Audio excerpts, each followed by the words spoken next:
And we are live. Welcome, mystery and thriller fans. I'm your on-air host and author, Sara DiVello, and I am so excited to welcome back one of my favorite authors and humans, the incredible Nadine Matheson, live from the UK, here to give us the inside scoop on her latest book in the D.I. Henley series.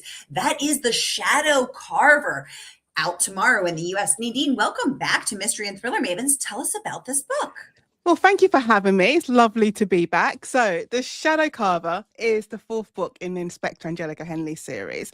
And it starts out with the fallout from the events of the last book in the series, The Kill List. And a woman called Jean Fox Carnell, she was a nurse, and she was, well, convicted of multiple murders, including attempting to murder and actually murdering her patients. But her convictions are overturned, and she's also granted bail from prison, and she's released.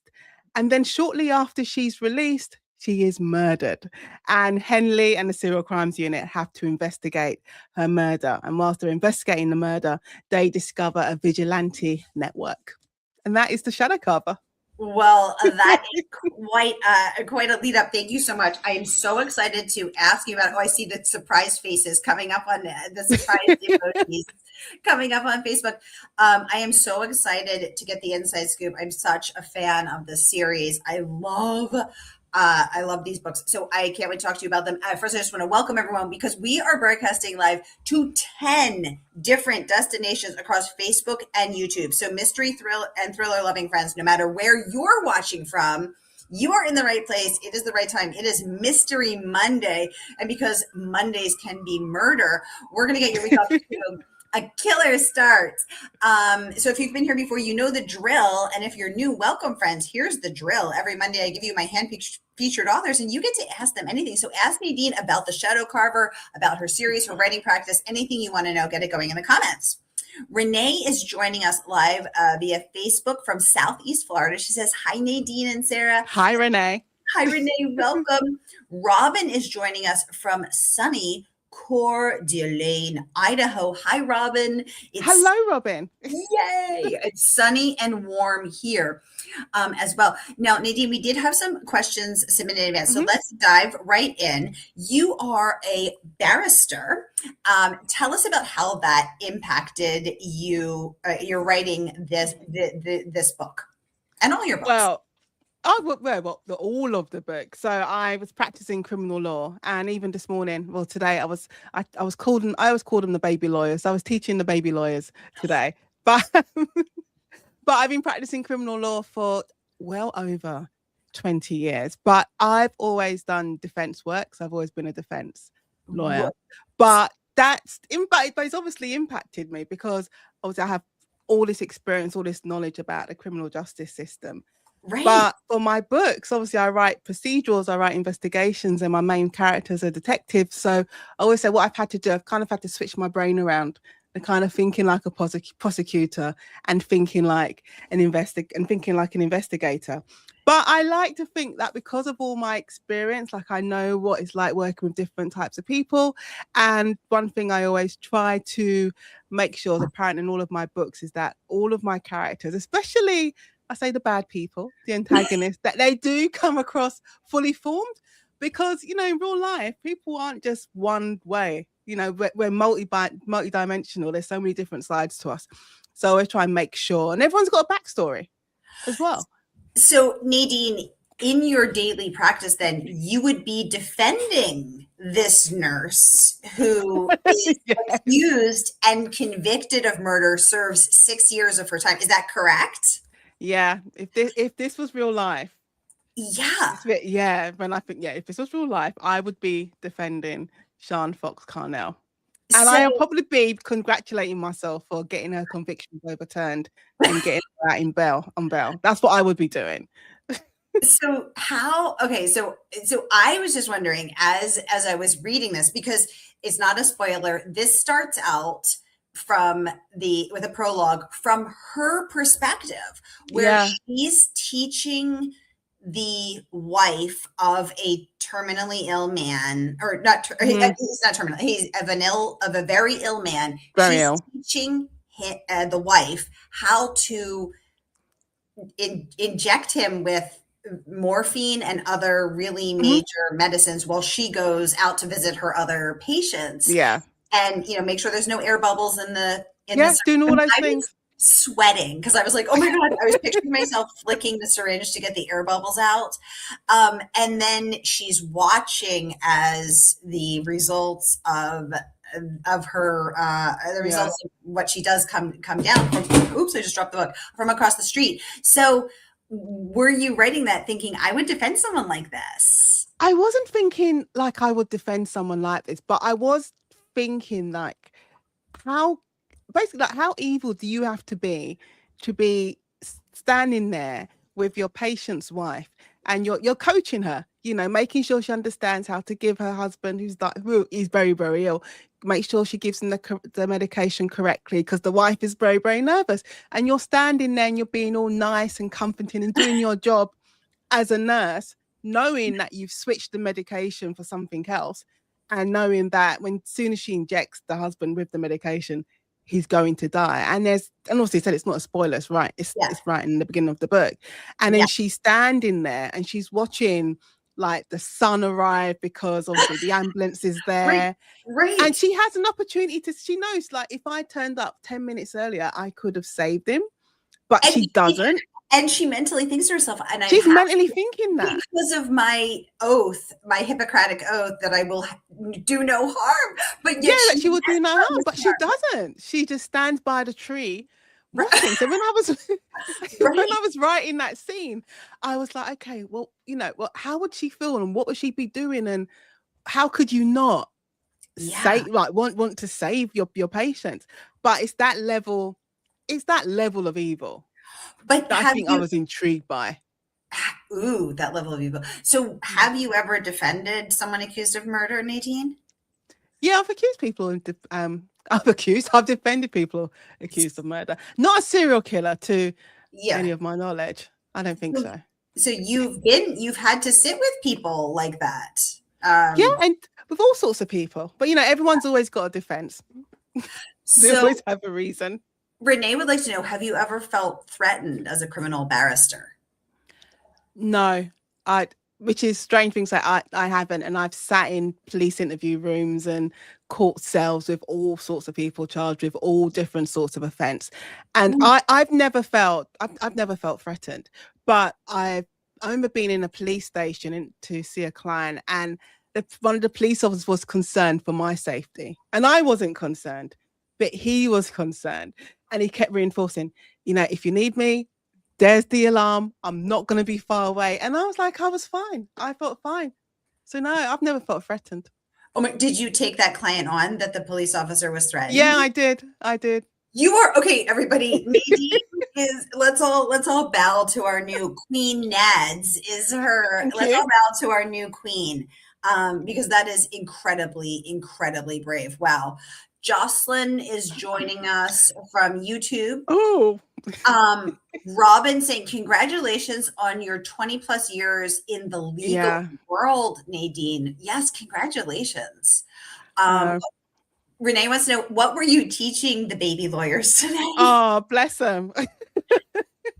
They were very, very enthusiastic. It was their first. We were doing a course today. So I was just teaching them today about making applications. So you would call them in the States like making a motion in court. So that's what I was teaching them today. Oh. And they were doing their practice applications. Oh, good question.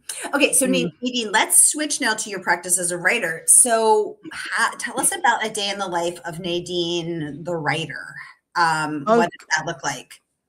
Well, a day in the life it's changed. Before, when I first started, like when we first spoke years ago with the Jigsaw Man. I know my debut. I think back then I would have said to you, obviously I'm going to work during the day and then I'm working on the book whenever I have moments. So I'm not practicing full time anymore. So I'm able to start my working day like writing early. So normally I'm getting up at 5 o'clock these days, which is I would never have done 6 years ago. Never. So my writing days, I get up at 5, I go out and do a walk, and then work out, and then I get home, and then I start writing. And I have a plan. So I always plan my books. So I know where I am, and I have a minimum word count in my head that I need to get to. So I have my target, and my target is usually around 1,600 words per day. Yeah, so that's my time. Some days I meet it and go past it without even realizing. You're like, oh, I've written 2,500 words today. That's really good. And then there are other days when it's just very, very hard. Like, when am I going to hit 1,000, let alone 1,600? But that is usually like my writing day, and I treat it like a proper, like it's a job. So I treat it like a job. So you say from that 9 to 5, and then normally by 5, 6 o'clock, I'm finished. So you literally try to have butt in seat at 9 a.m. and you try to work at 5 p.m. Yeah, that's why I get up so early now, because also as well, I feel like I don't like my day being interrupted. So I don't like going out to go and do a workout like halfway through the day. So I will do everything in the morning. So by the time we get to 9 o'clock, I've done everything, even all the, the annoying emails, stuff you have to reply to. I've done all of that, and then I can start writing. I mean, some days are great writing days, and other days, like anything, it can be, it wasn't the best, but as long as you get something down. What do you do on the hard days? Oh, on the hard days, or do you take a break, or are you just like, I do not move until I get 1,600 words? I've learned on the hard days when the words aren't coming to just leave it, and to walk, to just either go and do something else completely. So I always have what I call like my secret projects. So I might go and work on a secret project just to completely change my point of view. Or I just literally, I leave the desk, I go out, do a walk. And doing the walk, and everyone says, do a walk. You think, oh, does a walk really help? And it does. Being away from your work and that environment, and just being outside and just not thinking about anything else. Sometimes that's when the problem solving kicks in. Ooh, I agree. I've noticed that as well. And I actually used to have a neighbor who taught part-time at Harvard University. And she said that the reason that she taught creativity at Harvard Business School. Yeah. And she said that the three most likely times that creative ideas happen are when you're walking, when you're in the shower, and right before you sleep, because the one part of your brain is engaged and it lets the creative part come to the forefront. And I always think about that. So I think when I'm stuck, I try to go for a walk or take a shower. So that is. Well, I heard the thing about the shower is because you're in the shower, obviously you're doing nothing except showering. So your mind is that mindfulness taken. Yes. And that's why the problem solving starts to kick in. Oh my gosh, Nadine, my favorite librarian has just entered the chat, Tabrisha Jones. Hello, Tabrisha. She says, so excited to read this one of my favorite series. Me too, Tabrisha. It is one of my favorite series. I feel like D.I. Henley, Detective Inspector Henley, is like my secret best friend. I'm like, if I was in one of the books or she was in real life, I feel like we would be friends. We would go out for we would go out for drinks together, and I'd be like, tell me about your cases. I love Nadine's writing, and I just love Henley. Oh my God, I love her. She's cool. I do. Tabrisha is a librarian at the New York Public Library, and she also runs the Dueling Detective series for the New York Public Library, and has been a featured presenter at many conferences. So love your eye and books. And she is Cup of Tea Jones on Instagram, and an Anglophile. She comes to England at least once a year, if not twice. She does. Okay. So tell us about how many books is this now? Is this 4 or 5? This is book 4. Yeah. Sara Carver's book 4. Besides not getting up at 5 a.m. for the Jigsaw Man, what else never changed? Samesies. What else has changed for you in your writing process, your approach to writing? What, if anything, has evolved or changed for you, or is everything else pretty much still the same? No, one thing that has changed is my writing process. So before, so with definitely the Jigsaw Man and the Binding Room, I would write that first draft would be beginning to end. That's just, my brain is very linear, so I will go from chapter 1 to whatever the last chapter is. Let's say chapter 50. And I did that with book 1 and book 2, writing the first draft. But then when I was writing the kill list, and I'm not sure whether it was just a timing issue. I was like, if I carry on writing this book right through to the end of this first draft, I'm not going to meet my deadline. So I stopped at the end of Act 2. Because that's how I plan my books and structure my books. I follow the 3-act structure.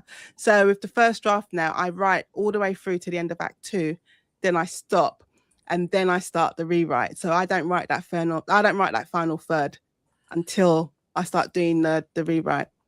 And I never used to do that before. And I find that actually works, and that actually makes more sense to me, because now when I start the rewrite, I know I've tied up all the loose ends and fixed the things that needed fixing and sorted out characters and subplots. So I'm able to write that last third a lot quicker.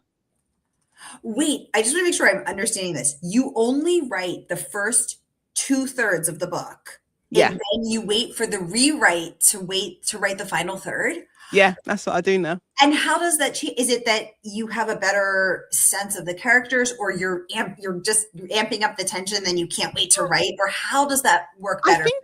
I think it's a combination of all things. I have a better sense of the character. I now know the story, because that first draft, it's so messy. The subplot changes, the main plot changes, character arcs changes, characters you hadn't planned for suddenly just appear and make an entrance. So there's lots of different things. And there's also, I may mention something and I know I haven't really tied it up towards the end of the book. So when I'm doing the rewrite, I'm tying up all those ends. Can you, without any spoilers, can you tell us which character suddenly appeared while you were writing the final third and rewriting the first 2/3 of the Shadow Carver? If it's not a spoiler. Or what surprised you that if it's it will be a spoiler. Okay, then don't. It will definitely be a spoiler. No. Okay, so now, let me see. So now when I get to, let's say it would be probably page 303 would be 2/3. Now we'll know that is where you start, that you didn't write that part. So from chapter 42 on, let's say. Oh my God. Okay, now I'm going to get, because I'm not at chapter 42 yet. So now when I know, I'm going to be like, this is where she started writing. Oh my gosh. Yeah. Okay. You could say from chapter 42 is basically, that's me just, it hasn't changed that much, actually. Okay. Ooh. Yeah. Okay. So now everybody remember chapter 42. Now we know that's where the magic happens. Okay. Tabrisia wants to know, is there a possibility a certain unlikable character, the OGs know, gets hurt or made? Oh, but which ones are see, there's so many. There's quite a few. Are you talking about, if she's talking about, I think that's Henley's. That's who she's talking about. Give us an initial, Tabrisia, if it's not. All right. Okay. The OGs. I think I have an idea who she's talking about. Not yet. No. Okay. They're so mean. But Tabrisia's mean. That's why we call her Vicious. That's why her nickname is Vicious T. Yeah, you're so mean to this character. She says, you know who I'm talking about, Nadine. I do know who you're talking about, and no, because that's so cruel and harsh. But no, he does not get maimed. He does not get hurt. He's around. This is we're now entering cruel and harsh mode. Nadine, I always have thought that one of the most challenging parts of writing a series would be to have those Easter eggs for the OGs, the people who have been with you since the Jigsaw Man, like me and Tabrisia, and probably so many. Megan Minchev from Bone Chilling Books DM'd me and was like, I love Nadine's series. I can't wait to read The Shadow Carver. I've always thought that one of the most challenging things must be to have have those Easter eggs here for the people who've been with you since book one. But then some people are just meeting, Henley, everything here. How do you balance that where you're bringing us, the original people, along, but you're also providing a fresh experience for those people joining on book 4? Yeah, it's tricky because what you don't want to do is like if you do a series recap if you're watching I don't know.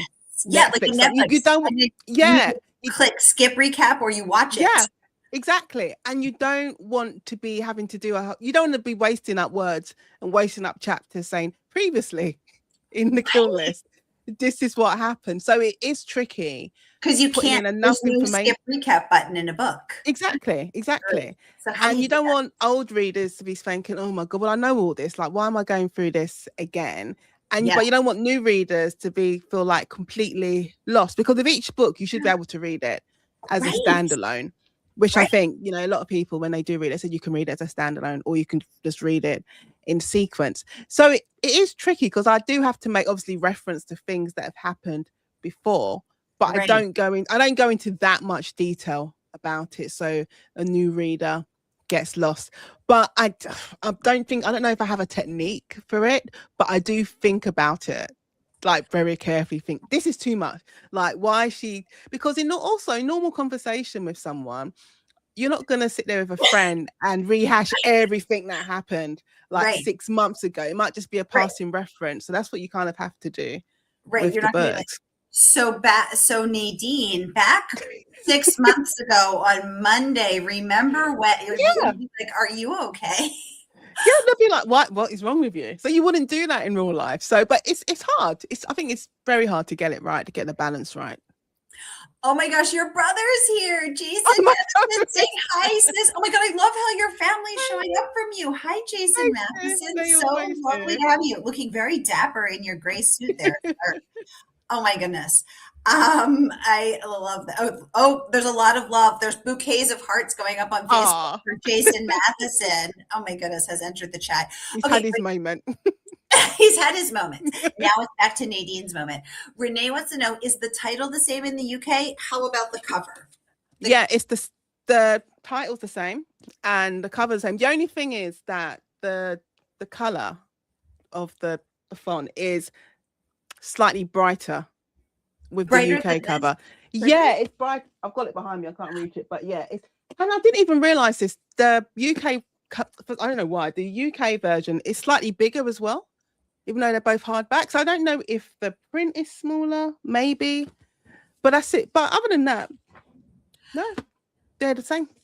Well, you will also notice that I have calibrated the color turquoise of the comments. You have. Exact, because that is the level of care that we provide here on Mystery and Thriller. Yeah, you did a color match. Nadine, we had a question submitted in advance from Colleen, who wanted to know if you got to pick the cover and Renee is saying, thank you, Renee. You're welcome. Colleen wants to know if you got to pick the cover and the title, and if these were your first choices of both. The Shadow Carver, that wasn't my first. It wasn't originally called the Shadow Carver. I can't remember what it was called. It wasn't called book 4, because I always call my books something when I'm working on them. So I think I called it Retribution. So I just gave it a title. So that was what it was called when I was working on it. Ooh. And then when it was finished, I'd like workshopped titles with my editor. And so the Shadow Carver was like a combination of me and her, like half and half. So we came up with the Shadow Carver. And the book cover, they sent me concepts. So they sent me concepts first. And so we looked at the concepts. And so some I said, no, I don't like. And then I think we had different colors. Because I think we were doing it from last year.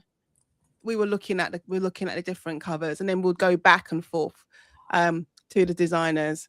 And then we were looking at the colors, and then we came up with that. So it's obviously a turquoise hen. It's more of a teal color, I think, with the UK version. And then we were workshopping the colors and stuff. So yeah, it's always interesting when you get the first concepts. I think we had about 6 covers maybe. And there's some instantaneously you're like, no. Like, why? What? Like, it makes no sense. And then there are others like this one. I was like, oh my God, I love it. So we worked on it. So was this cover one of the first 6, or this was the second round? I can't remember. I think maybe it might have been the second round. Because it's very cool. Even the drops of like blood on the blade. I know, exactly. It's so cool. Detail. It's really, really cool. Yeah. So is saying Retribution sounds very cool though too. Retribution does sound cool. Yeah, that's why I can't just call it book 4. I'm like, it doesn't mean anything if I just call it book 4. So I call it always, all my books always have a title when I'm working on those first drafts. But yeah, the first draft was called Retribution. Well, I love the Shadow Man. I love the Shadow Carver, and I love the cover of the Shadow Carver as well. Yeah. Thank you for the great question. You guys, I want to remind you that the book is not even out yet here in the US. The book comes out tomorrow in the US, and Nadine is joining us live from the UK to give us the inside scoop and take all of your most pressing questions live. So you can order right now from our favorite woman-owned independent bookstore. That is, of course, Murder by the Book. And the good folks at the bookstore will ship it out to you tomorrow when the book drops. So whether you're watching with us on Facebook or YouTube, here is that link to click and pre-order your copy of The Shadow Carver so that you can support woman-owned bookstores and get your mitts on book 4 in the Henley series. Yay. Renee wants to know, do you have paperback covers in the UK too? If so, are they larger than the paperbacks? So the paperback will come out in like a year, Nadine? No, so the paperback for The Shadow Carver is coming out in July in the UK. Yeah, I'm not sure about the US, but it's coming out in July in the UK. Are they the same? I have to turn around. Usually they're different, I feel like, for your. Yeah, I think that the US paperback versions are slightly smaller than the UK covers, I think. And they're usually and they're different, right? They've been different for your previous books. No? Yeah, sometimes they've changed. In the US, they've changed the cover. I think they changed the cover for the binding room. Yeah, so the paperback cover was different to the hardback cover. But in the UK, mine have stayed the same. I didn't know that the sizes were different. This is brand new information. Yeah, I think it's not materially different because it's just, but I think there is a slight difference. I feel like they're slightly smaller than the UK paperbacks. I did not know that. Okay, so tomorrow, and the book is already out in the UK, but it comes out tomorrow. So Renee would like to know, how do you celebrate? So did you celebrate already? Are you celebrating tomorrow? What do you do to celebrate? Oh, I get to celebrate twice, don't I? Yes. Yes, so you do. I'm not sure what I'm going to do tomorrow though, because I'm teaching again tomorrow. Teaching the baby line. So yeah. But I will definitely be raising a glass when I get home to celebrate Shadow Carver being out in the US. And what is your beverage of choice to celebrate? Oh, I love a Paloma at the moment, a cocktail. I love it. Well, you guys, this book has gotten so much praise. So Crime Reads calling the book fiendishly clever. The Daily Mail, gritty, compelling storytelling. Daily Mirror with wit that complements her dark subject matter. Matheson writes superbly. The New York Times Book Review has raved that Nadine has a keen instinct for keeping those pages turning, and so much more. Again, the book is out tomorrow, and I'm going to drop the pre-order link in the comments so that no matter where you are watching from, you can click and order as well. Nadine, what have you learned from book 1 to book 4 about, as the New York Times, keeping those pages turning? Oh, that's a good question. What have I learned? I've learned that the tension, it doesn't necessarily always come from, I say, like those graphic scenes from like the murder. The tension comes from the characters and how the characters interact with each other. So I think that's what I've learned, and that's what I've always tried to keep in my mind about different ways of raising the tension and just keeping the reader engaged. Because I always feel like if there is violence like on the page, like it has to serve a purpose, like it has to earn its place to be there. So it's making sure that everything I do around it, like the build up, is justified to get us to that final point. All the hearts coming up on Facebook tells me that this is resonating, Nadine. I love that there has to be a reason for it. That's such a good way of looking at it. So when you say there's different ways of keeping the tension high, because I think one thing that you do so well is that every single character is just like, is at a simmering, like about to boil over, right? It's you're just white knuckling it just for everybody to get through the page and through the day. So how do you bring that tension up? Is it by giving stakes to every character? Like what are your secrets on Yeah, that? because I think every character in here, like everyone who works for the serial crimes unit, so they've got their own storyline, and they all have their own thing going on in the background. And I think the reason why you're able to have those white knuckle ride moments is Yeah. because in the beginning you have, and it's not a spoiler, in the beginning of the book there is this moment of normality, like they're together and they're celebrating Joe's birthday, Well, and Henley's and come back from vacation yeah, Henley's come back. She's jet holiday. lag, moaning about her mosquito bites. So, so if there's all this, if there's normality there, and Right. then normality gets shaken because obviously the reality of their job kicks in, and also the violence nature of the cases they're investigating. And I feel the reason why you get the tension you do is because you see how their job like impacts the rest of their life. Because I've always felt that I couldn't understand. I couldn't understand how a police officer like couldn't take this work home with them. They're working on a case day in, day out. So you see that tension like manifesting in so many different ways. It's not just at work; it's also in their home life because their families, whether it's their other halves, their partners, parents, sisters, brothers, best friends. There's an impact there. Mm. I love that. And I think also that now that I'm really thinking about it, is that moment of normality where you think for a second, like, it's safe to exhale, except it's not. Yeah, it's not. I mean, I don't know if you've got to it yet, but and it's not really a spoiler. There's a moment like there's a kid's Halloween party, and that should be. And I think Rob is folding up the clothes out of the tumble dryer. So like Right, you have there are these moments of right. like normal and peace, but something's always pushing at the door of that. That's such a good point because yes, exactly. So wait, because when of course we all then picture ourselves folding the laundry, which we've Yeah, all done thousands of times. And so exactly. folding the laundry, and then you take the time to relax for a second, and then great, exactly. Oh my Yeah, the goodness. phone call. And then right, and then the ring. Okay, you guys, the book is out tomorrow in the US. So don't forget to pre-order right now, again, from our favorite woman-owned independent bookstore that is, of course, Murder by the Book. So whether you're watching with us on Facebook or YouTube, here again is that link. Nadine, thank you so much for coming on Oh, to give us the inside scoop. Exactly, Robin. It's that normality. It's that mhm. normality. Thank you so much for coming on to give us the inside scoop on the Shadow Carver. I am just such a huge fan Ah. of, You're welcome. of yours and of Henley's. And thank you to everybody who joined us live and those who are going to watch again later for the inside scoop on the Shadow Carver. Nadine, you have to come back as soon as your next book is out. I will come back. Always, I will always come back. Yay! Okay, you guys, that is a wrap on Mystery Monday. I hope the days and the pages fly by, and I will see you next week. Take very good care until then. Bye.